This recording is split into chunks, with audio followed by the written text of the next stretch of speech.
Just before we begin, if you're looking for full case study packs, mock exams, even free resources, head over to vivatuition.com. You'll find some of the best price SEMA offers on the market, and we've been getting really great feedback from our students on our materials. In our recent August survey, for example, we received an average satisfaction rating of 4.6 out of 5, compared to an average of 3.1 for other tuition providers. You can also subscribe free for access to a case study mini pack and financial ratios document for the November case.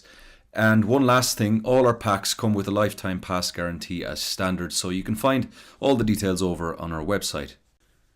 Hello and welcome along to the next part of the course. Here we're going to be looking at the real-world office furniture manufacturing industry. We're going to be looking at some real-world cases and trying to draw out some lessons and insights that will allow us to anticipate perhaps some of the issues and kinds of questions that might be coming up in the case study exam in November. Before I get into the details, let me just give you a quick overview of the contents that we'll be covering in this industry analysis.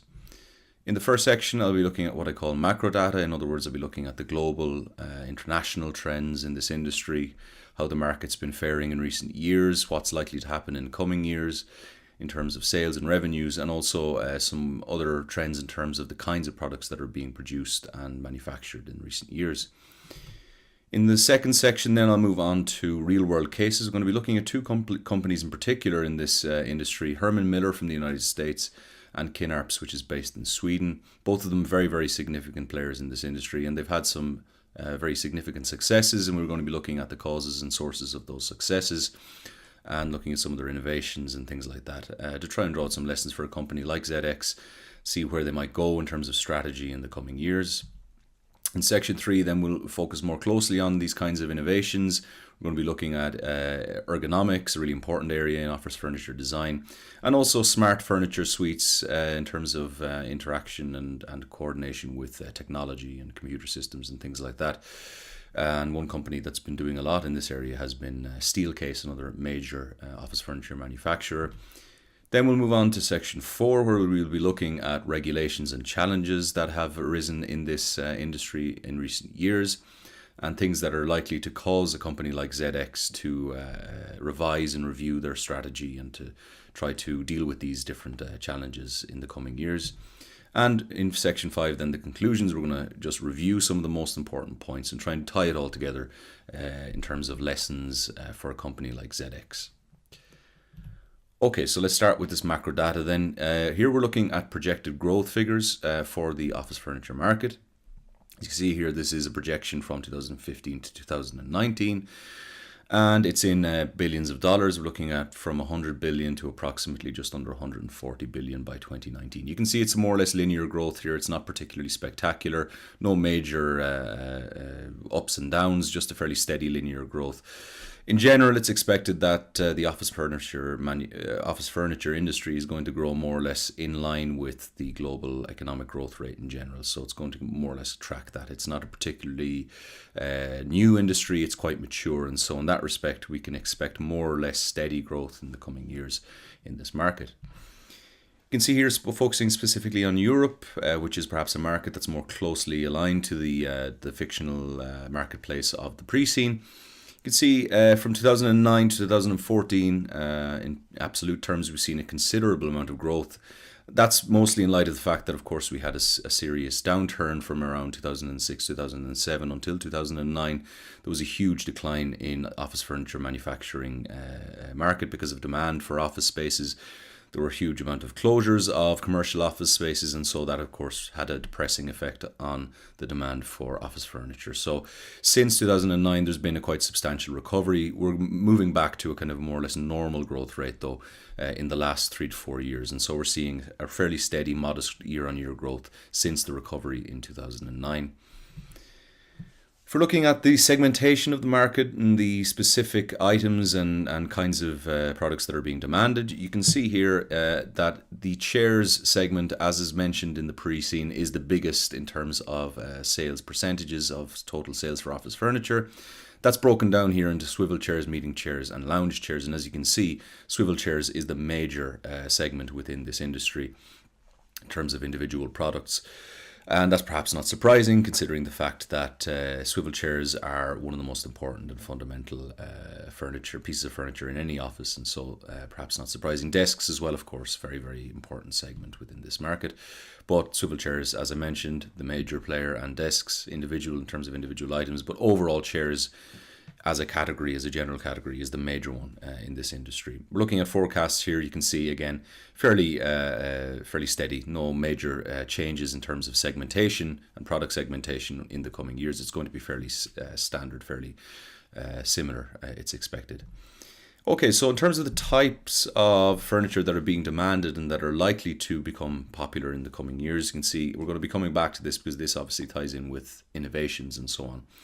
But you can see here in this report from Technavio.com, which is a global office furniture market analysis from 2016 to 2020, looking at trends that are coming down the line. They could say that the global office furniture market will grow at a steady compound annual growth rate of around 5% by 2020, as was indicated at the beginning there. But what's going to be demanded may change slightly in the coming years, especially when we're looking at the emergence of technology. Really kind of a lot of connectivity is going to be demanded in modern workplaces more and more. So there's a big demand now for ergonomic furniture, and I'll come back to that in a later slide and explain exactly what that consists in. Also, modular furniture is gaining popularity. Modular furniture is basically furniture that can be rearranged and reorganized to suit the user's needs. We're also looking at a lot of color increasingly coming into furniture in terms of the fabrics that are used and paints that are used.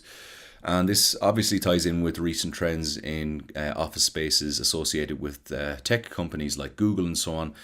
They like to integrate a lot of color, and the idea seems to be that this is very good for worker morale. It improves their sense of fun, their sense of creativity and spontaneity and so on. So color is becoming a big issue. We're moving away from the kind of bland templates of the 70s and 80s and even into the 90s, the kind of browns and greys and whites and the kind of bland colors, increasingly into kinds of office furniture that incorporate elements of fun and colour and so on. We're also looking at green office furniture is increasingly in demand as companies are increasingly environmentally aware, and it obviously impacts their reputation. They want to be associated as much as possible with suppliers and manufacturers that are also environmentally conscious and responsible. So green office furniture is something that is increasingly popular as well.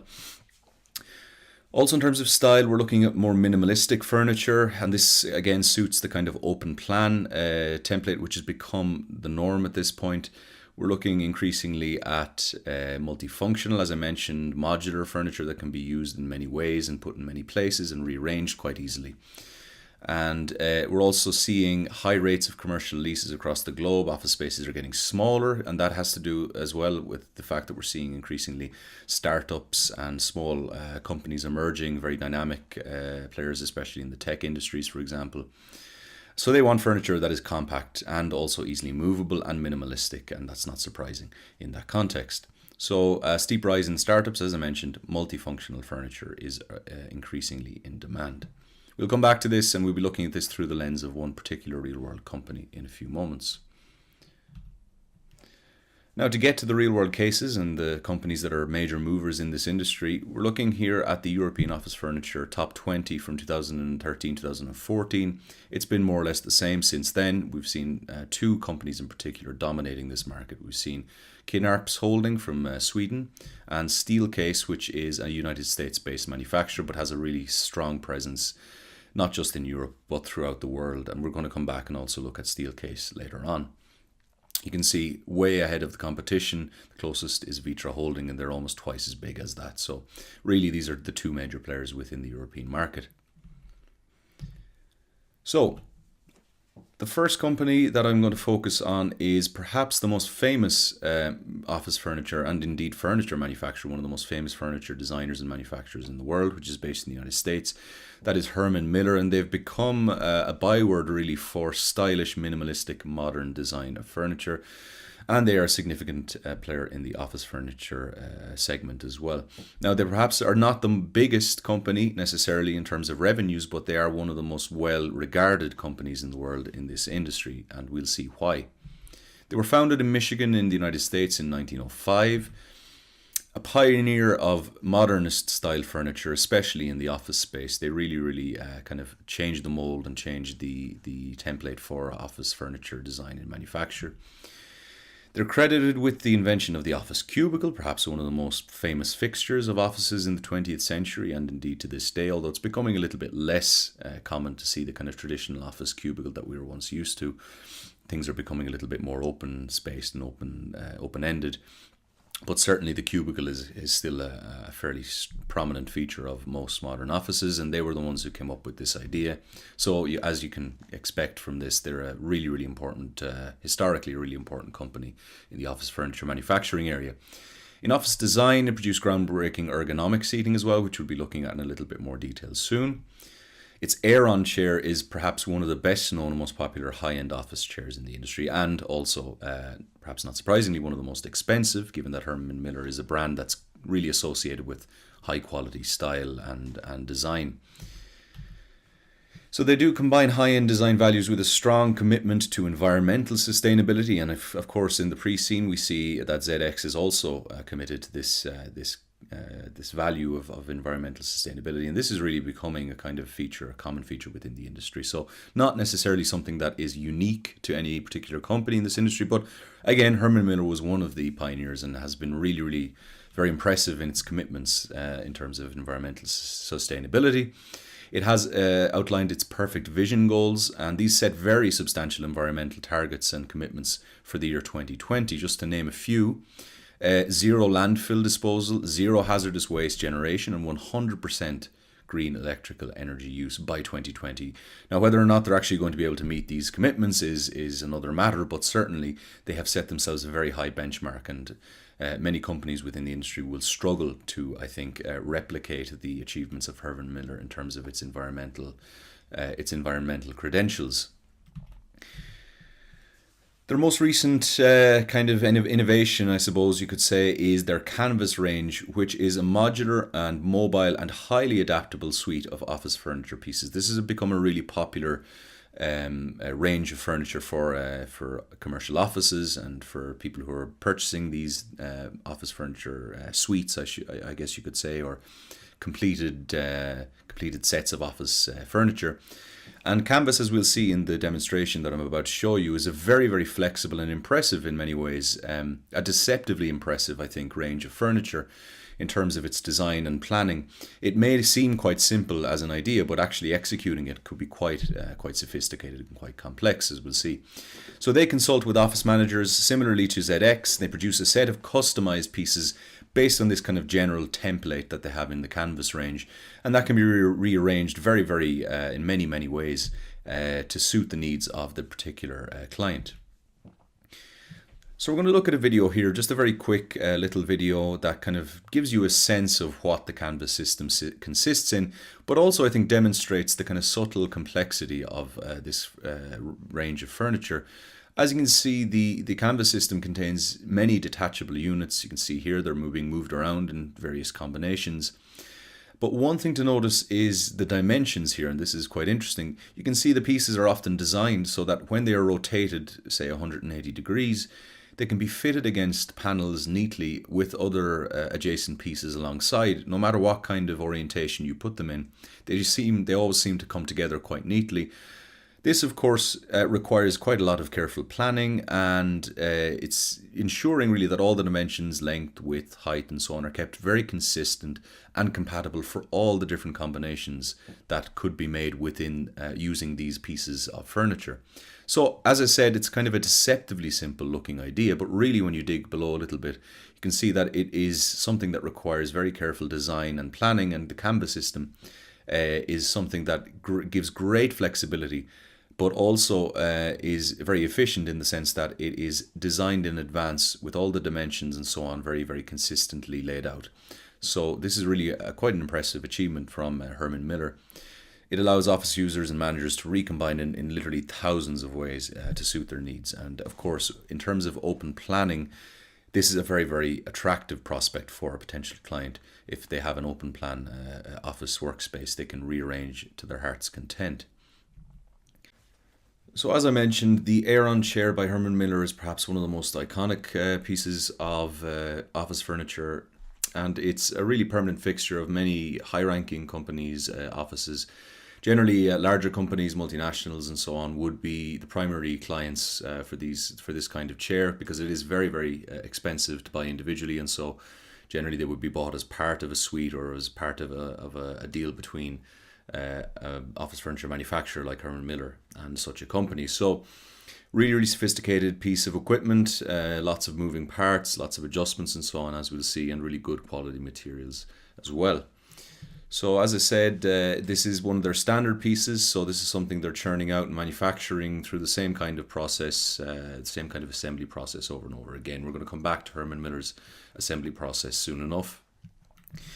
The Aeron is one of the most popular, as I said, high-end office chairs. Primarily successful and large companies will be investing in these kinds of chairs. They're highly ergonomic, and I'll be speaking a little bit more about ergonomics in a few slides. And incredibly adjustable, as we'll see, lots of different settings and potential adjustments that can be made. So I'm going to show you a very quick video of the Aeron, just to give you a sense of how adjustable it really is and how sophisticated some of the adjustments are. So you can see it's got several different settings. It's got seat height, tilt tensions, tilt limiter, seat angle, arm height, arm angle, lumbar support, which is for the back, and posture fit. So this is a really dynamic piece of equipment. And actually, it retails generally at around $900 if you're going to buy one of these chairs individually. So that is perhaps a surprisingly expensive piece of equipment if you're not familiar with this industry already. You may have been expecting something much, much lower as a retail price for just a simple office chair, but this is no simple office chair and has many, many moving parts, many adjustments, and the quality of the materials is very high indeed. In fact, Herman Miller has patented the mesh fabric that is part of the back support there, you can see in that video. Very, very high-tech stuff. It can adjust itself very, very well to your back shape and give you the adequate support and kind of tension as well, so that your back doesn't actually go out of shape and doesn't result in a bad posture. So there's that kind of balance between accommodating your shape but not allowing your shape to go beyond a certain angle so that it might cause damage to your back. So these are quite sophisticated considerations, and this ties in to ergonomics, which we'll come back to. So, as I mentioned, Herman Miller has a mixture of products, the adaptable on-demand pieces that form part of the canvas setting, and also the standards for the things like Aeron chairs, for example. So this places big demands on the manufacturing process, and so they have to have a very, very responsive and flexible assembly line and production process, so that they can respond to, for example, new orders of the canvas template that might have very, very specific and different specifications in terms of the kinds of surfaces and the kinds of different combinations that are being demanded. And also, of course, they have the more steady kind of demand for Aeron chairs, for example, but they need to be able to churn these out very reliably and consistently and in a timely fashion. So this has to be a very, very well-oiled machine in terms of manufacturing. So as a result of this, the demand for Herman Miller's products, both the kind of highly adapted and specific canvas-like products and the more consistent Aeron chairs, for example, they undertook a long and painstaking process of maximizing the efficiency and minimizing the lead time of the assembly and supply chain. So I'm just going to show you another quick video here. This is an interview with one of the people responsible for overseeing the assembly process and the assembly line process at Herman Miller, and it's a very interesting story that he tells about how they revolutionized the assembly process. It really gives you good insight into this style of manufacturing, which they adapted to the Herman Miller situation. They took their inspiration from Toyota, but it's really, really interesting to see just how involved the whole process was. So we'll just listen to this for a few moments to give you some insight into that process.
we were having an incredibly difficult time maintaining our production schedules.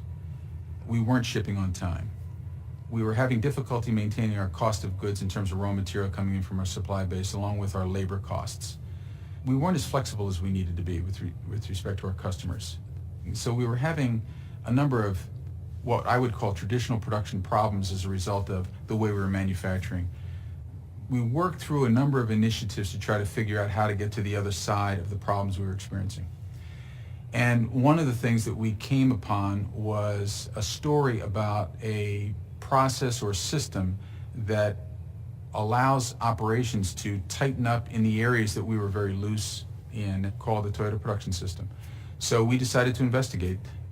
I wrote to them, I called them, I actually had our CEO mail a couple of letters to the president of Toyota thinking that that might have an influence, and of course it didn't. Toyota never got back to us. The beginning of the process for us was a phone call that I made to one of our suppliers who was engaged with Toyota, who was working the process within their environment, and I knew the individual running the business, so I called and asked if he wouldn't allow us to come down and learn about the Toyota Production System and how it worked and how it might benefit us. He, in fact, turned that around to me and said, rather than that, why don't you send me 2 of your best individuals and we'll train them over a 6-month period, all aspects of the Toyota Production System that they can then transfer back into your environment. And so we took them up on that, and we sent 2 of our people to their facility for 6 months, and they began the training process. We started working on some things to help improve and better the operation. We had some good success, but what happened was, at noon on one day, I got a phone call from the person that we were involved with at this company, and he said, "Ken, I want you to know that Inichi Oba is in town, and he actually wants to see your plant." So I said, "Well, that's great." I said, "When would you like to come?" And he says, "He actually would like to come right now." And I said, "Well, where are you guys?" And he said, "We're in your parking lot." So I ran downstairs. I met Mr. Oba in the lobby. I shook his hand, and I said, "Would you like a cup of coffee?" And he said, "No, I want to see your plant." So for the next hour, we went out to my plant. I showed him all aspects of what was going on with respect to the operation. We came back into a conference room, gave him a cup of coffee, and he then proceeded to destroy us. He took us apart bit by bit and lambasted us for 1 hour. Gave me a list of 20 things that he felt very strongly that we should consider, and then left. And I was with my staff an hour later just feeling dejected and destroyed, and I got a phone call from the fellow running this other business, and he said, "Ken, what'd you think?" And I said, "It was terrible. I feel awful. This is bad." And he said, "What do you mean?" He said, "It was terrific." He said, "But what I would do, that list of 20 items that he gave you, don't take that as a list of suggestions. That's your to-do list. Do that, do it quickly, and call him back." So 2 weeks later, I completed the list, called Mr. Oba back. He sent up one of his lieutenants, Mr. Shingo. He came and checked that we, in fact, did everything on that list. We did. He agreed with that. He called Mr. Oba. Mr. Oba sent one of his people to work with us, who arrived on Monday before noon, left on Friday before noon every week for the next 5 years on their dime, and that's how we learned the process. Overall, if you boil it down to just a few simple terms, it's simply the reduction of movement of things and stuff. And if you break it down like that, what you then begin to realize is by going to one-piece flow, simple movement of product, you can reduce inventory, you can reduce space, you can reduce the number of people that you need to be able to produce the product as a result of the improved flow. Recognizing that, I implemented throughout the entire process the Toyota Production System.